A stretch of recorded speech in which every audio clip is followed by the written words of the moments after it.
Good afternoon, class. Today is 6th of January, but there was a complaint yesterday regarding the recording of the lecture. The lecture was not able to basically available on the online platform. I don't know what corruption of the video lecture has been done. Maybe some software issue. So that's why this lecture is being again getting recorded.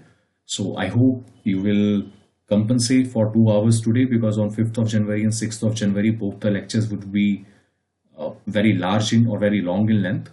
So I hope you will bear with this extra work that you will have to do today for approximately 2 hours and reading about the newspaper or listening to the lecture of newspaper.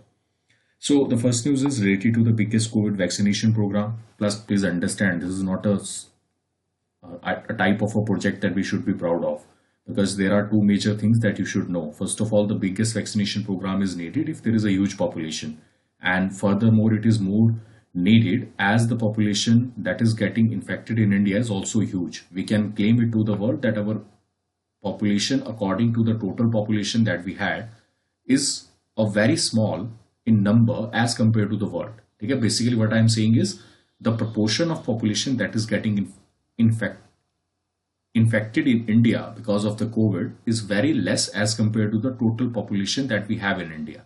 But if you talk about the absolute number, we are the second highest. Okay, population of 1 crore plus has been detected, and now the tests have also receded, that they are not being conducted. So the vaccines that are currently in the market, their efficacy, the quality and the quantity is still being debated.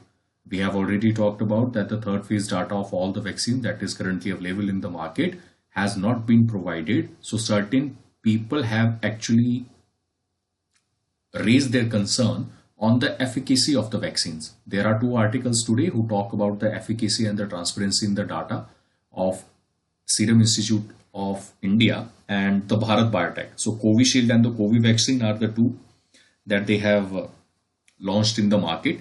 They have still not kept out the phase 3 data that was needed to be provided by the companies. So I hope this is clear. The next news is related to the Department of Education has asked a circular for the teachers to check the weight of the school bags. Now, what is the issue here?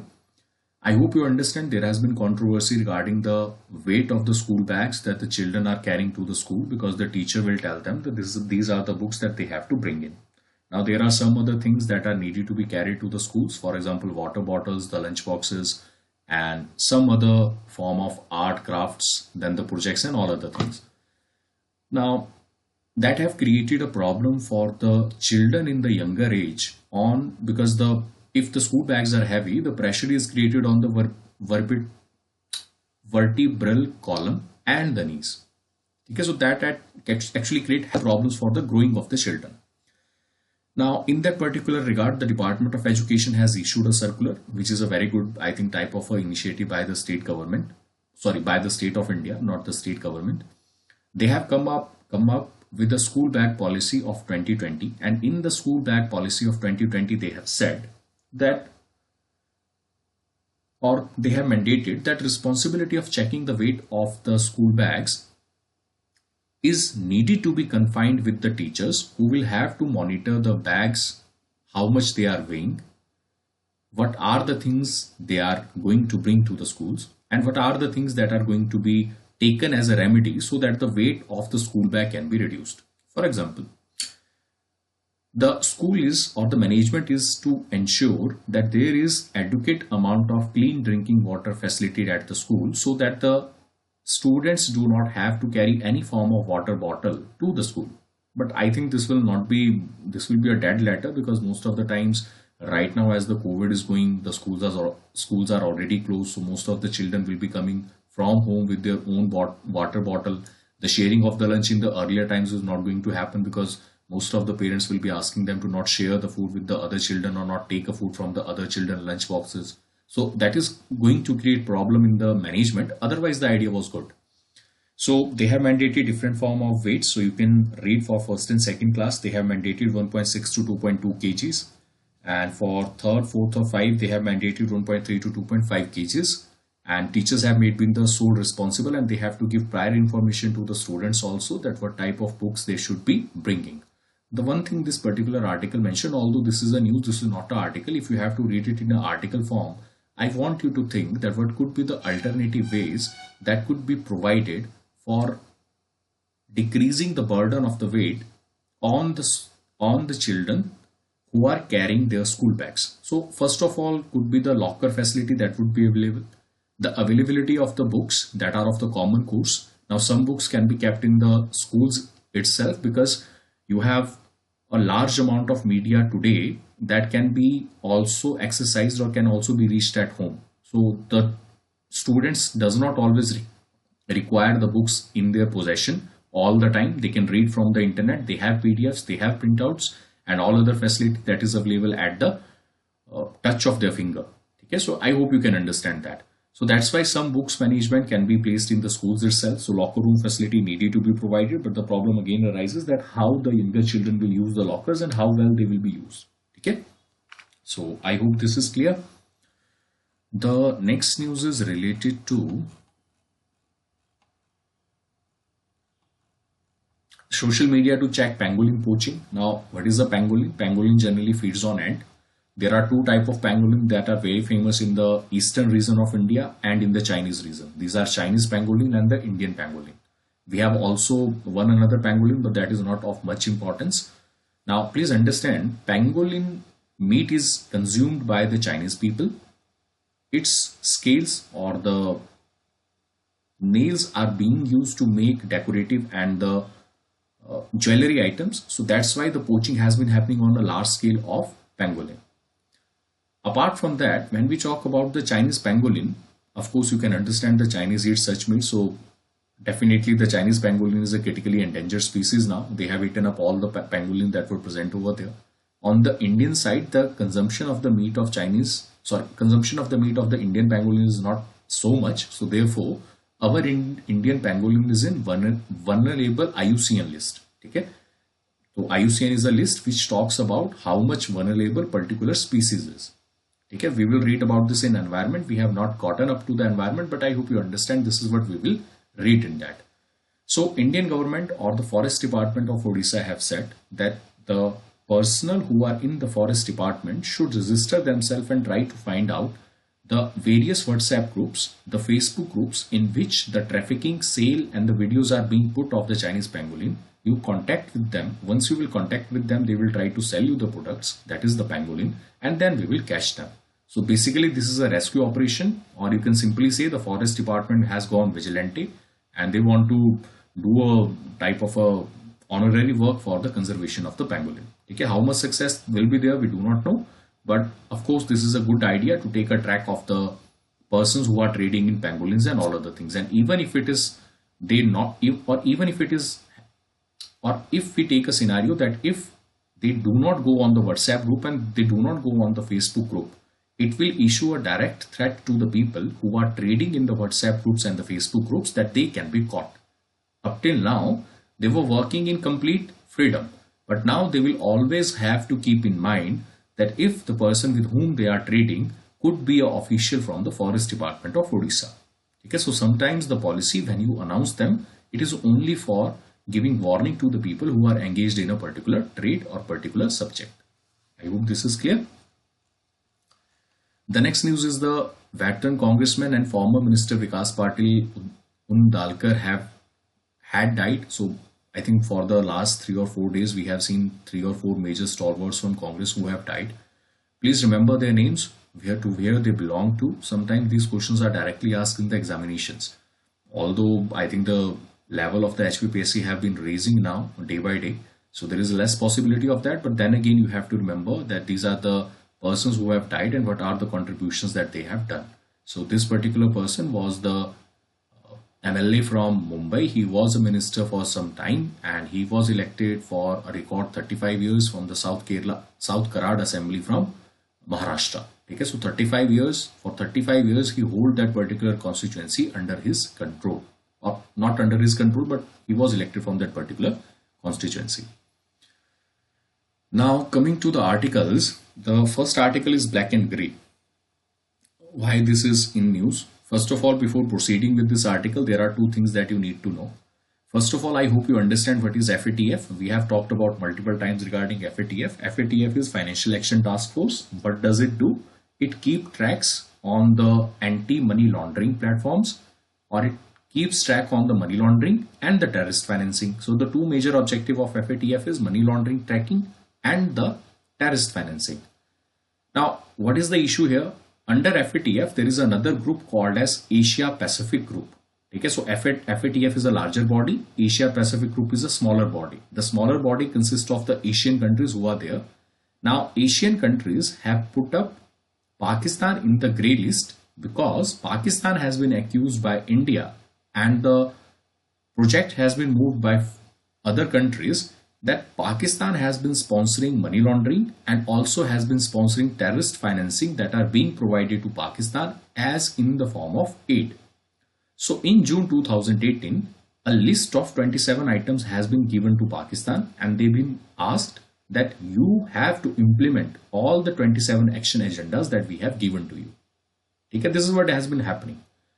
But every time there is a meeting of Asia Pacific Group that will review that whether Pakistan would be placed in the grey list, whether Pakistan should be removed from the grey list, or whether Pakistan should be put in the blacklist. I will come to the list later, but this is when this happens, when there is a meeting of the Asia Pacific Group on deciding what will be the fate of Pakistan.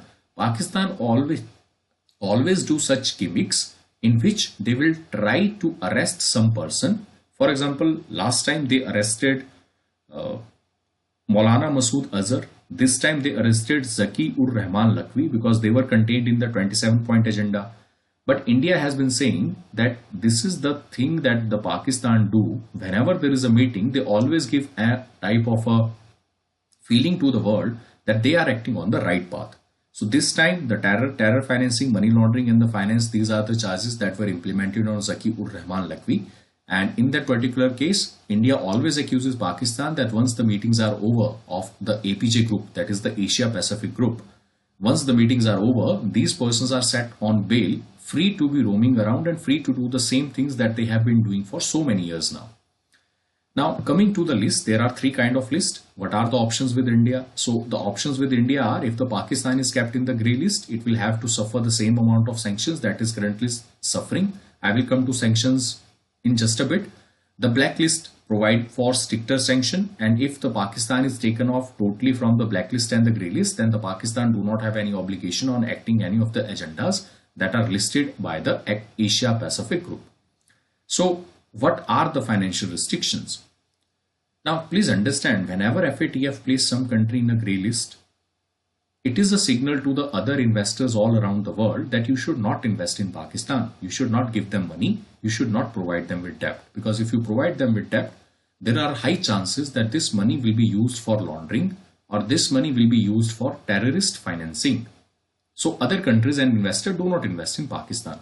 If the same country is placed into blacklist, then the major source of funding, for example, IMF, the World Bank, okay, they provide money to nations so that temporary period the economic stability can be assured in the world. Okay, for example, let's say Nepal goes through economic crisis. So what are the options that Nepal have? Either Nepal can take loan from the countries, for example, they can ask India and China, or either they can go to the international agencies, for example, the World Bank and the IMF.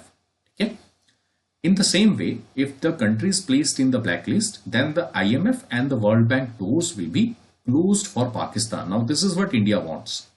But the world community, whether they will agree with this, or the Asia Pacific Group, whether they will agree with India, we will have to see by the end of the February. India always accused Pakistan, or India have made it heard on the international platform, that Pakistan is only acting against these particular people because it fear that it will be placed in blacklist if it does not act in time. Now, India fears that if Pakistan is taken away from the blacklist, everything that has been done for the last 2 years will be at the point zero, and therefore no leader will be arrested and the half-hearted efforts will not be continuing. So I hope you understand, whether Pakistan will be in blacklist or grey list, that will totally depend on the propaganda, the agenda, the allies that you have, what arguments you present, what things you present, how India presents its case, how Pakistan presents its case, and then the Asia Pacific Group that consists of approximately 28 countries will take a decision on that.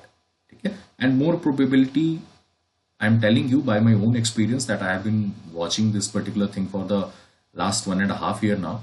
I'm telling you from experience, Pakistan is again going to reside on the grey list. It is not going to move on the blacklist. Okay, so calling that aside, the next one is the maximum governor. Now, why this article is news? First of all, you need to understand the Kerala governor. What is his name? Arif Mohammed. So, very vocal governor, and the Kerala CM Pinarayi Vijayan, he went to the governor of Kerala. He said to the governor of Kerala that I want to object the farm laws. For the objection of the farm law, I want a special session of the Legislative Assembly, and the special session of the Legislative Assembly be called. The governor refused. Now the question arises, does governor have the power to refuse the majority government for convening a special session of the legislature?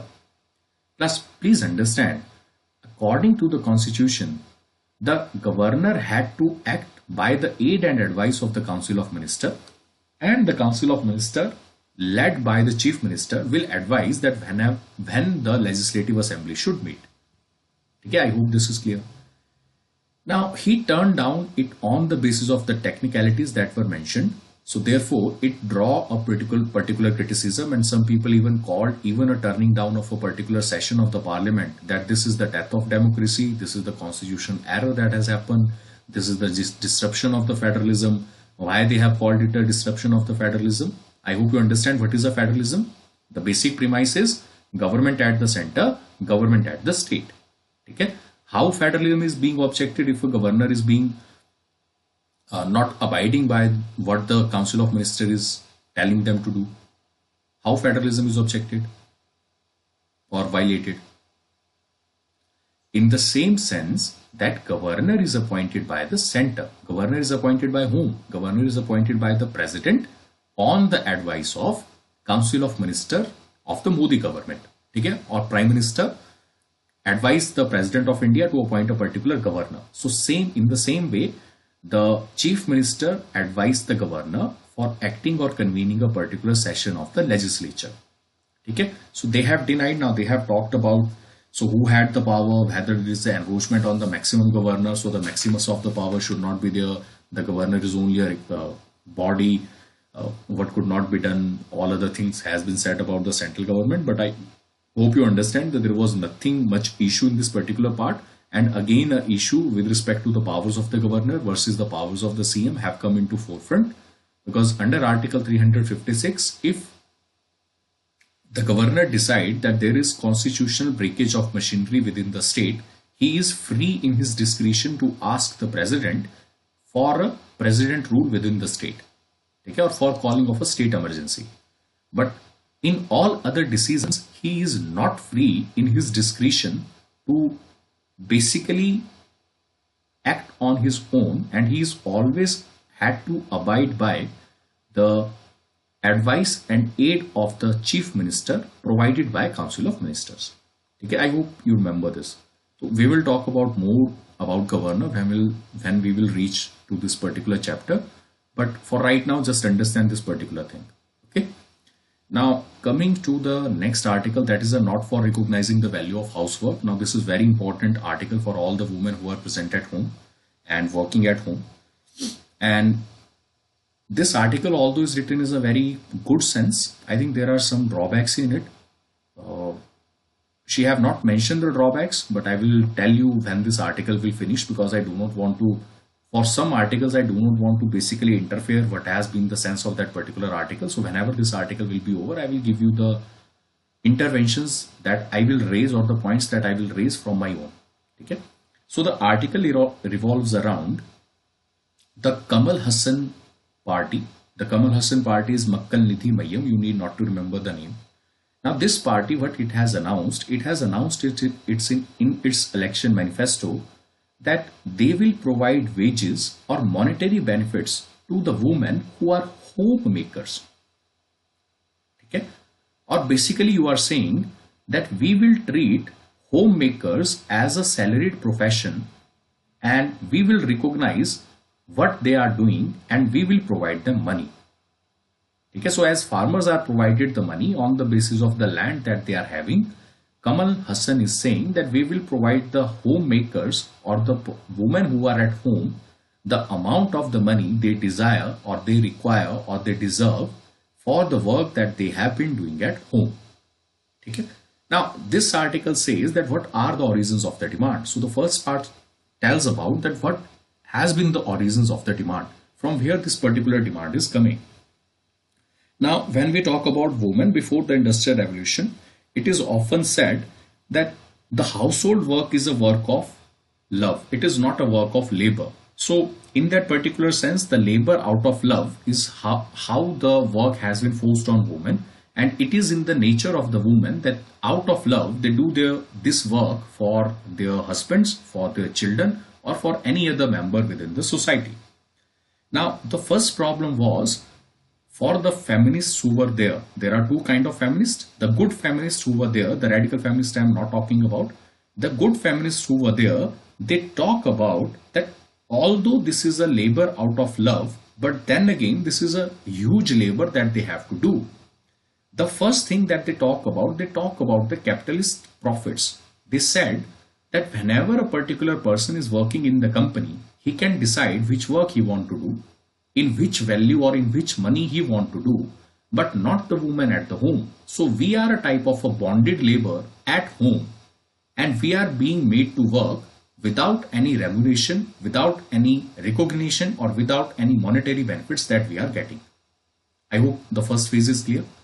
The second phase amounted to the capitalists started saying that the labor that the person start doing in the factories will amount to profits. Therefore, they can only provide for that money which can create value. The household work does not create any value. Okay, I hope this is considered. So if a person go to factory, he can make atta from the wheat. He can you can say process some of the items from raw material to a manufactured item. Okay? So the capitalists started saying that the labor is paid for the value addition that they do.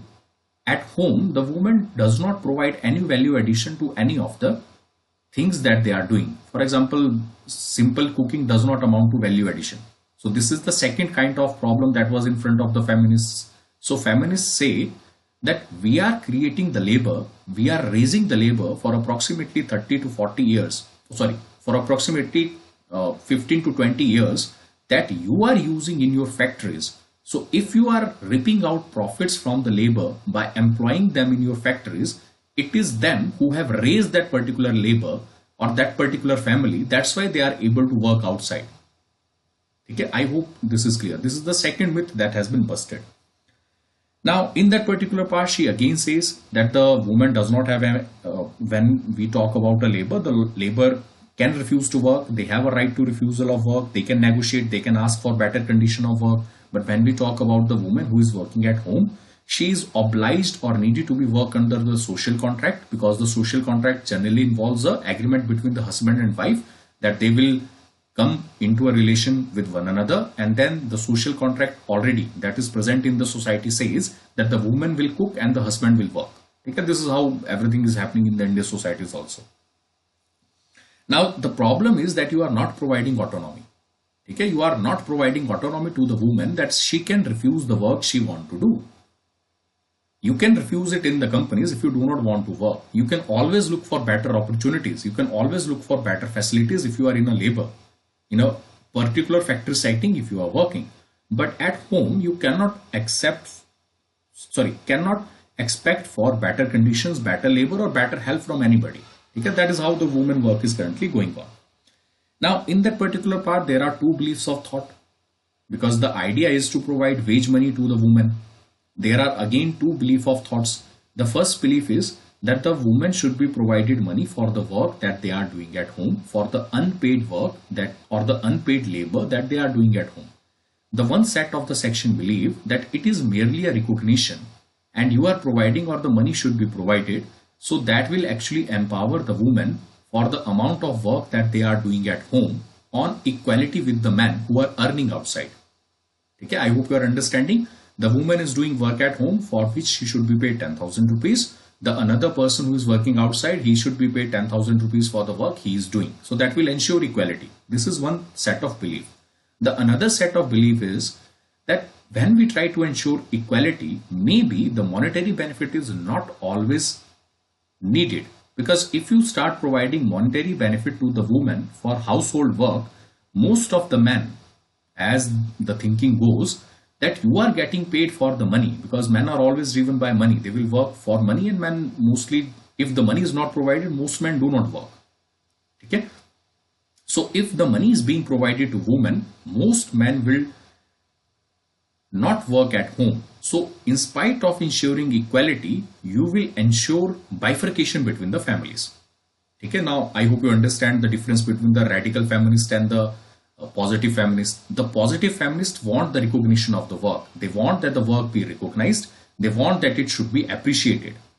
Okay, although they want monetary benefits, but they do not want that the family should be suffering because of it. The radical feminists want that the work and the money should be provided for the women at home, which will create a type of a bifurcation in the society. I hope you can read both the consequences.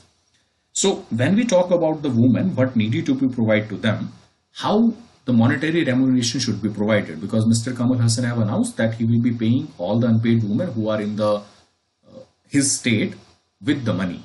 So the author says, and this is a very important idea that she have presented. She have presented that in spite of giving money to the woman, you should first ensure her the dignity, the recognition, or the amount of work that she is doing at home. You first recognize that this woman is working day in and day out for feeding your family, feeding your elders, feeding your younger, and even feeding the present generation, so that they can go outside and work. I hope this is clear. Now, in that particular scenario, even if you want to give some remuneration, you provide that remuneration in the form of money to the whole family. Okay? So that the family will know that the woman is paid. They have a woman at home that is not working outside. That's why they are getting the money. Okay? Now, that is a different way of looking at things. And I think that is a very recognizable way. The woman is working at home. She is paying the labor. But if the money is provided in the family name, or if the money is provided to the family as a universal basic income, that this money will be provided to this Hindu undivided family or this Muslim family, then there will be recognition of the work. There will no inequality between the family members, and there will be complete control of, you can say, type of a harmonization in the family. Okay? You do not want to create bifurcation in the family, because family system is a type of a social contract, and the social contract cannot be calculated in the form of monetization, because if you try to calculate the you can say the care, the amount of labor that a mother puts into her child, it cannot be monetized. Okay? I hope you can understand. There are certain situations which can't be understandable in your family, that cannot be put in monetary value at least, but a certain amount of money can be paid for the labor that she is doing, but not individually to her, because if you provide individually, then the other person will say that you are getting paid, that's why you are doing the work. So that will completely disturb the fabric of the society. So how you pay the money? You pay the money to the whole subset of a family, so that the family recognize that we are getting this money because the woman is working at home. Okay, I hope this is clear. Now, when we talk about the population, there is an International Labour Organization. We know that the statistics that we have at home, that whatever be the total amount of the work that is performed at home, 76% of that is performed by the woman. And when this situation takes this data to Asia and Pacific, almost 80% of the women, or the total work, almost 80% of that work is done by the woman. Okay, so I hope this is clear. Now, what could be the another things that could be done? Because this is not going to happen within a day. The government is not going to directly interfere into the household work. So what are the other things the author have said? The author says that we should basically provide the sectors in which the women are serving. For example, the agriculture sector, the women have very less sharing at, I think, almost about 12 to 13%. That is the total amount of women who have land in their own name. Again, most of the time it is only in the name of the sons and husbands or fathers. So first thing, you change that. You try to recognize, you provide a law which ensure equality, or the land should be recognized in the name of the woman. The second, his author says, she says, Miss Kalpana says, or Mrs. Kalpana says, that you talk about the household, sorry, you talk about the domestic work that they are doing outside. When we talk about a domestic work, for example, if you have maid at home, if you had gardener at home, most of the times these particular people mostly consist of women. So you start recognizing their rights, because once you start the domestic work that they are doing, you start to regulate these particular things, that they will be provided a minimum wage for the domestic work they are doing in somebody's other home. There will be security, there will be social security, there will be worker status and rights and all other things, because women have to cater to the needs of the family, and they will also have to work somewhere outside to supplement the family income. Okay, so if you secure the family income, that they are doing the work outside, because most of the time in India, when we talk about in the poor families, the woman generally works in two phases.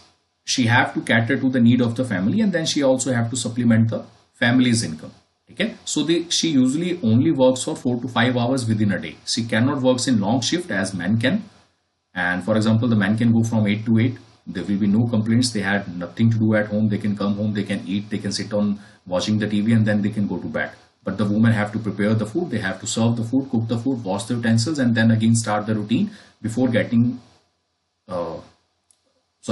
before everybody gets up in the morning. So that is how things are run in the poor family.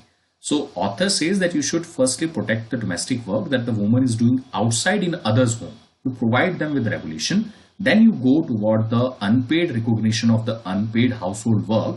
And in that particular part, you first recognize that. Once you recognize that, then you provide the monetary benefit, and then you provide the work that they are doing in the monetary values. Okay, so I hope this is clear. Now, two arguments that she have not clarified, I think that need clarification. Although the article seems completely fair, okay, there are no criticism, but please understand there are always criticism.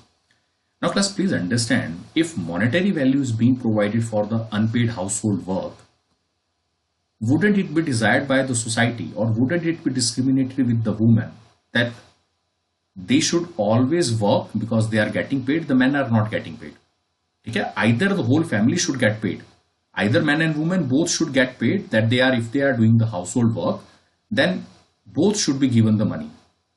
Okay? It is discriminatory against the men.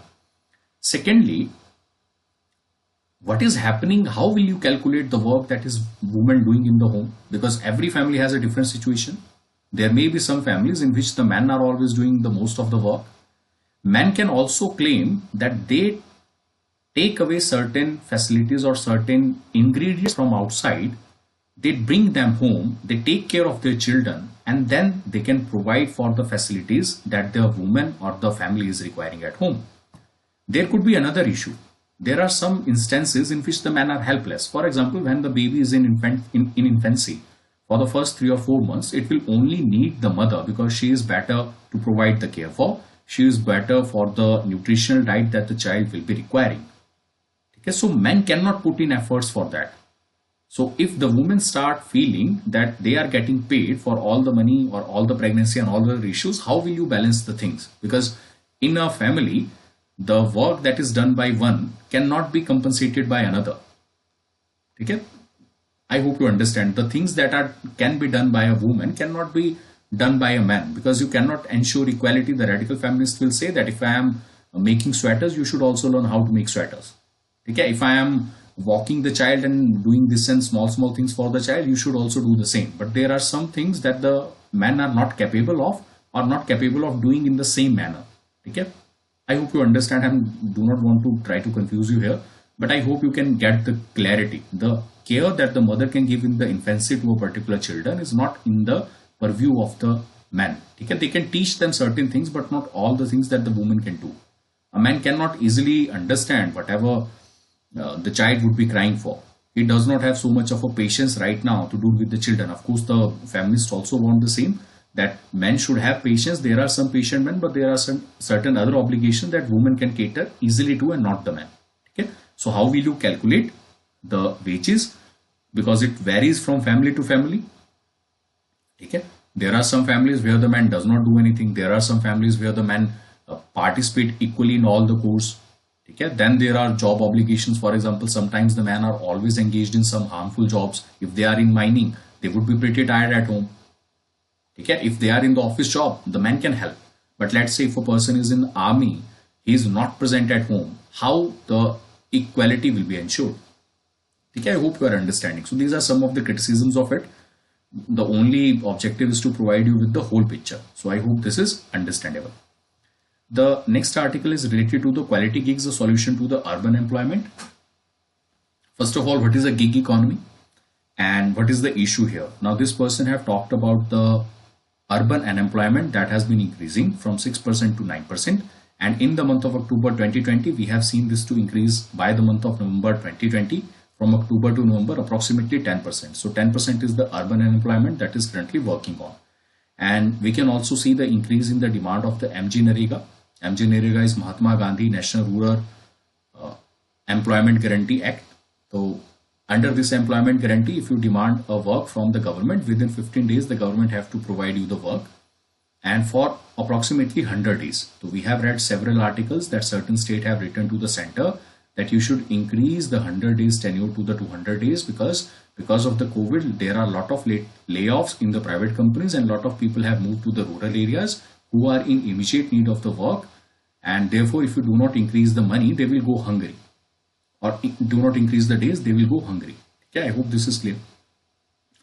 Now, there is another type of gig workers that are increasing. First of all, you need to understand what is gig workers. Gig workers are those workers who basically work on a contract period. The basic examples are Ola, Uber, Swiggy, Zomato. Then we have Airbnb. Okay? Airbnb bed and breakfast scheme. If you do not remember, you can simply download the application and it is available on the Play Store. So these are some of the facilities that are contractual job. Now what is the definition of a contractual job? You are hired for a temporary period of time for doing a certain amount of job, and once the job is completed you are laid off. Okay, this is what contractual job works. Now the problem with the contractual job is there is a survey that has been conducted for fair pay, condition, contract management and representation by some agencies in India, and when we have found the responses that have come up from the major agencies, we have found that the major giants, for example Ola, Uber and Zomato, the people are not satisfied with the working that they are currently offering to the employees. Okay, so basically people are unsatisfied with the working conditions in Zomato, Ola, Uber because they are not flexible. Now, if the state had to come in or state have to regulate the contractual or the gig economy is a temporary work for a certain period of time. Once the work is over, you are laid off. Okay, you are not the part of the company. The problem with the gig worker regulation is that there is not one side or not one objective, not one proposal, not one skill set that is present in the gig economy. Now, that will be more clear to you with the help of example. For example, let's say there is a particular person who is offering you service. He has an attachment with Ola. Now, Ola is only serving in the city or Ola is serving within the state. Completely depends whatever you want to do. So the preference of a person that if you only want to drive the taxi for 4 hours or if you want to drive the taxi as a regular profession is completely up to him. Okay?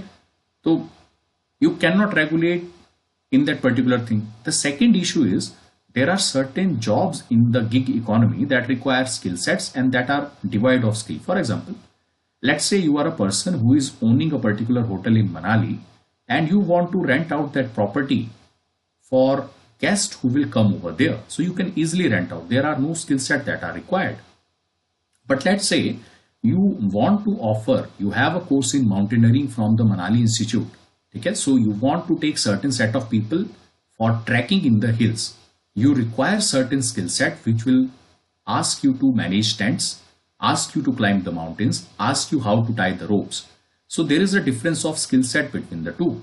Okay, one is a highly skilled labor. The second one is highly unskilled labor. So if you are highly unskilled and unskilled, the problem with respect to the facilities that you are offering, the money that you are taking will also vary. Okay, because there may be some people who will say that I will be your guide and I will uh, help you in roaming around the city of Manali. So they will show you all the things, all the historical thing. That is a highly low skilled object. Okay, but if you want to cater to the larger people, you can charge more money. So the government is also not sure that whether this particular sector is a skill based sector or non skill based sector. Okay, you cannot differentiate between the two. So that's why that have also created a problem for the government to make a combined law over that.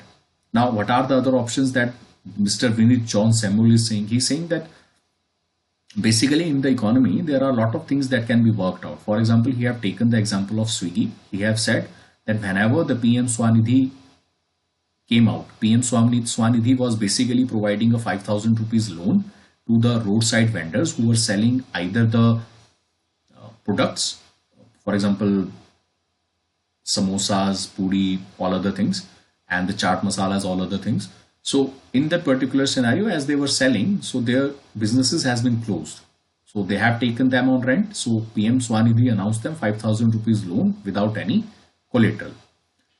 In that particular scenario, Swiggy has also collaborated with Swanidhi. They have said that every roadside person would be given a place on Swiggy under the provisions of FSSAI, and they would be made available or they would be provided for the better management, or they would be provided for a type of a better outreach to the people.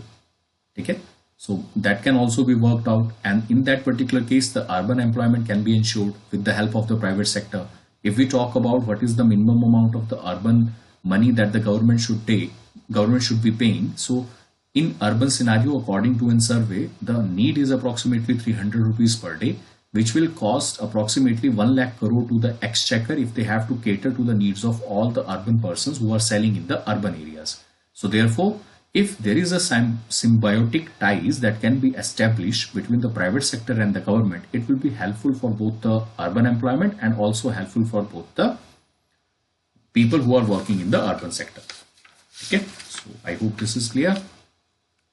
The next one is the hasty approval, no transparency, and the care is the standard of a vaccine trial. So both these articles only cater to one demand. They have been saying that right now there have been malicious and misconceived data that has been presented by the companies, and there is non-pharma clinical trials for which they have been given the go ahead. When we talk about this, the clinical trials, most of the time when clinical trials are happening all around the world, they are on voluntary basis. So on voluntary basis, when a person comes forward, he have equal right to defend the health of him or any other, because the Anup Agrawal basically sees it in a way that when a person is presenting himself for the clinical trials, he is doing a service to the humanity, because he is associated with the risk that what are going to happen to him, or he is announced of the risk that what are the things that could happen to him. But if some risks that are beyond what has been explained to him happens, then he have every legal remedy or every legal right to approach the justice system of that particular country that he has been wronged. Certain experiments have been performed on him that is not for the benefit of him or as the whole humanity. So Anup Agrawal sees that this person is taking a service to the humanity by accusing AstraZeneca in the Supreme Court of India, by asking them that this particular vaccine have actually affected me with paralysis, and therefore he have sued the company for 1 crore. But in India, as it usually happens, they have a battery of lawyers. The company, that is Bharat Biotech, they have accused the person back that this is not because of the vaccine that has been administered to him. It is because of the already complications that he was suffering with, which have led to paralysis, and they have countersued him for 100 crore rupees. Okay? I hope this is clear.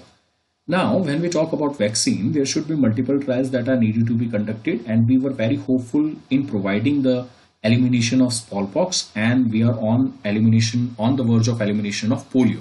So vaccine development is a type of a noble participant from the different organization, but right now it is only a noble profession if the transparency and the accountability could be ensured. Right now, if we're talking about Covishield and Covid vaccine, the data has not been released. There is a lack of transparency, and the haste of the government to basically provide that particular vaccine to the larger set of people is going to create trouble. because there is no efficacy and you have given the clearance, that can only result in disaster in the shorter term or in the longer term. Okay.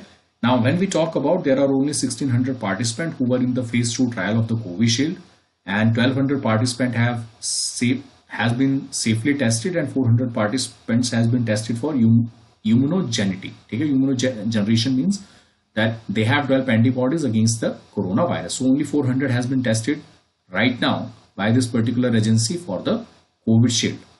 Now, with respect to the co-vaccine, they have to protect from the new variant. That is one of the efficacy.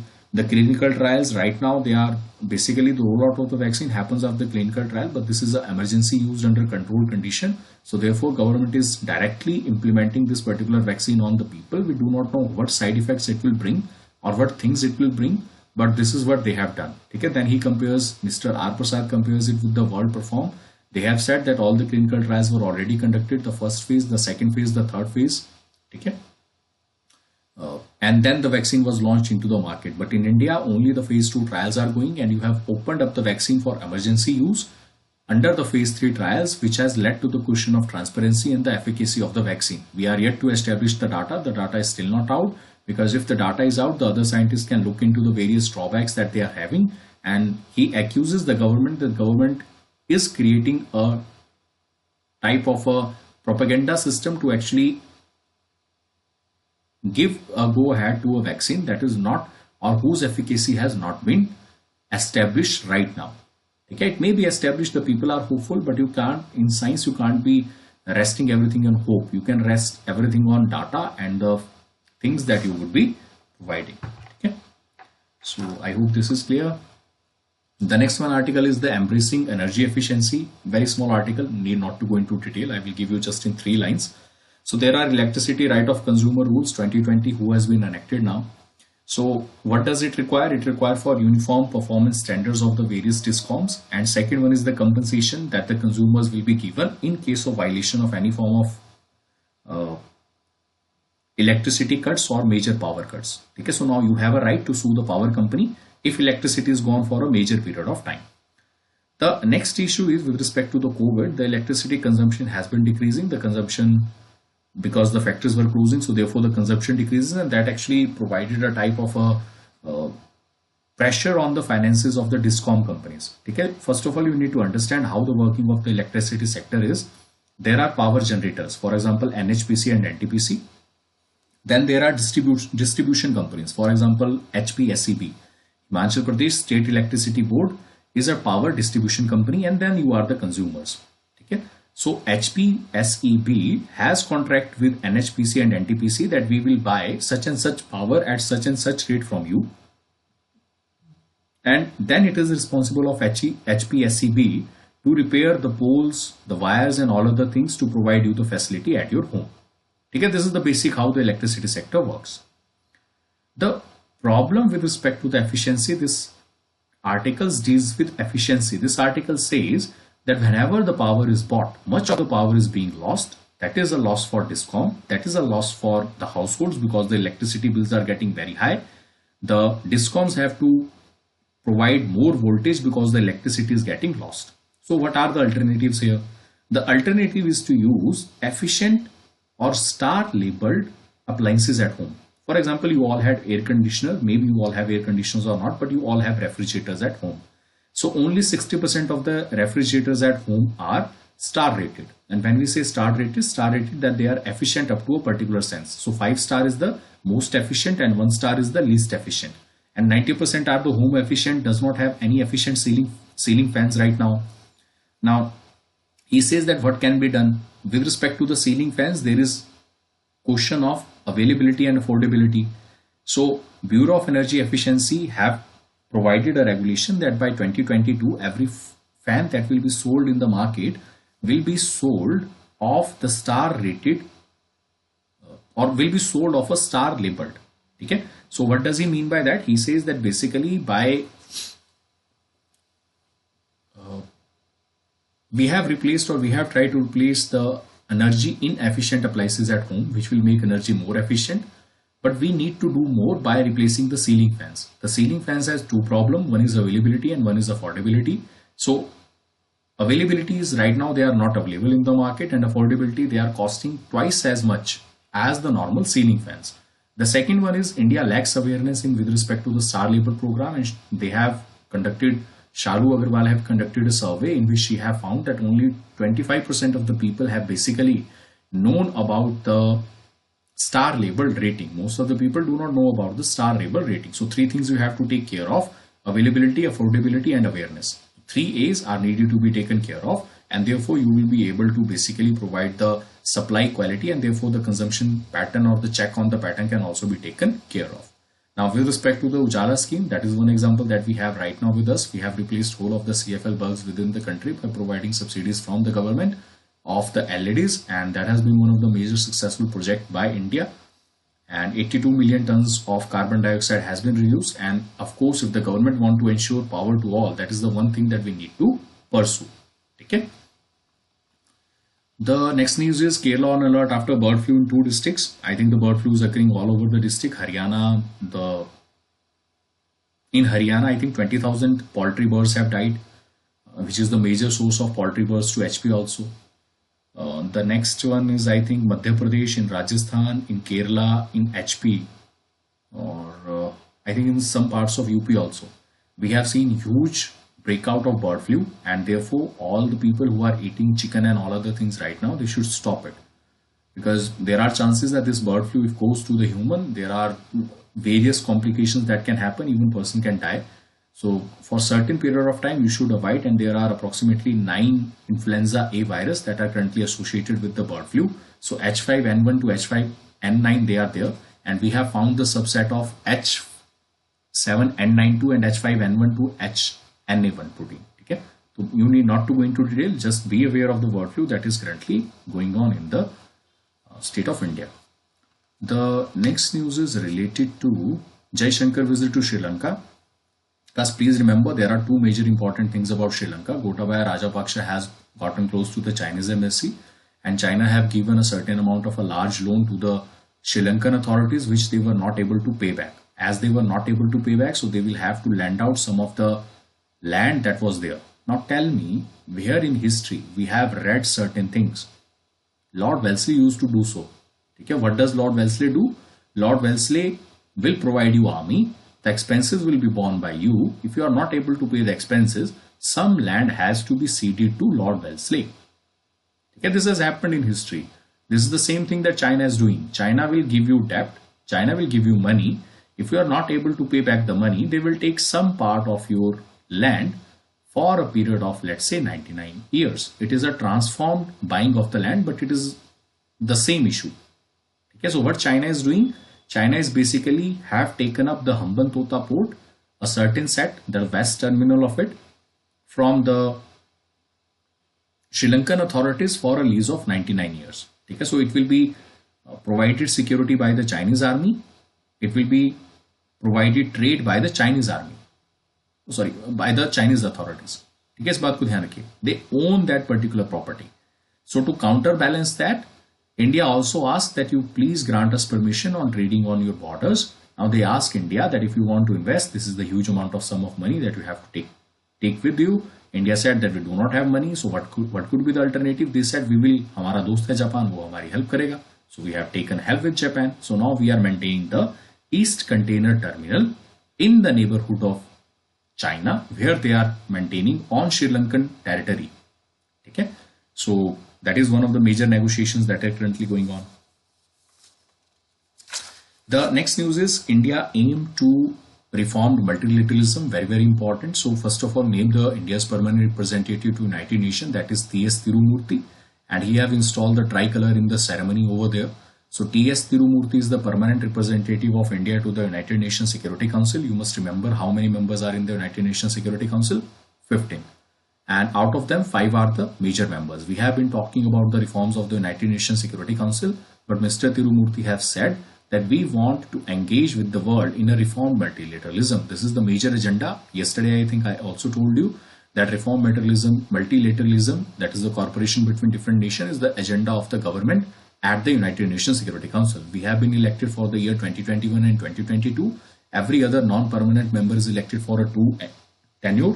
And then there are another things, for example, security and the development of the region, human-centric approach, inclusive solutions, peacekeeping mission, peace building, maritime security, women and youth, conflict situation. So these are the agenda items that we have listed in our objective that we will be completing in when we will be in the United Nations Security Council. These are not important. These are words that are needed to be written in the main examination. You just take the information that T.S. Tirumurti and United Nations Security Council tenure have started from the 1st of the January 2021. Okay. The next news is related to Iran set up uranium enrichment. They seized a tanker. What is the issue here? Please understand, Joint Comprehensive Plan of Action was an agreement of United Nations Security Council permanent member. See which are the permanent members of United Nations Security Council plus Germany. And they negotiated with Iran that we will provide you nuclear fuel. Why? Because Iran was asking that my people need power and I do not have any large sources or rivers. So therefore nuclear fuel is the only alternative from where I can generate power or can secure power to the large set of people who are working or who are residing in my country.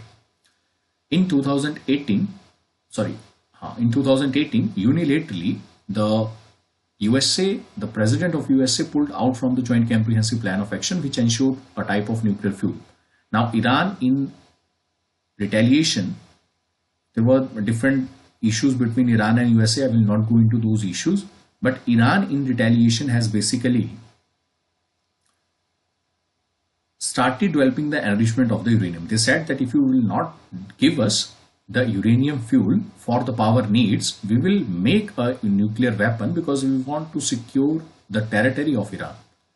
Now, in that particular sense, USA imposed sanctions on the Iran that these are the sanctions that are needed or the sanctions on the countries which trade with Iran. So according to these sanctions, it was asked to the countries to not to trade with Iran. So India stopped importing oil from Iran. South Korea also seized some of the persons' properties who were Iranian resident having properties in South Korea. तो हुआ क्या, जो Iran के लोग थे उनकी कुछ properties South Korea में थी, they have seized them. So now Iran is on the verge of developing a nuclear weapon. So there was a ship that was of South Korea who was in Gulf of Hormuz. Please see where Gulf of Hormuz is, which are the two countries who are in the neighborhood of it. So they seized the Gulf of Hormuz, the ship of South Korea in the Gulf of Hormuz. Then they asked South Korea that you please provide the accessibility of the assets that our people have in your country. So South Korea delegation said that we will come to your country. So Iran ने किया क्या कि अगर सीधी उंगली से घी नहीं निकलेगा तो हम टेढ़ी उंगली से घी निकाल लेंगे. सीधा चीज इन्होंने ये किया, इस बात को ध्यान रखिएगा. These are part of diplomacies. ठीक है. The next one is the manufacturing sector activity strengthened in December. So now the input cost inflation is 26-month high. The purchasing manager index is 56.4. We will read about, already we have read about this in economy. So I hope you understand that what is happening with the economy, that the economy is expanding.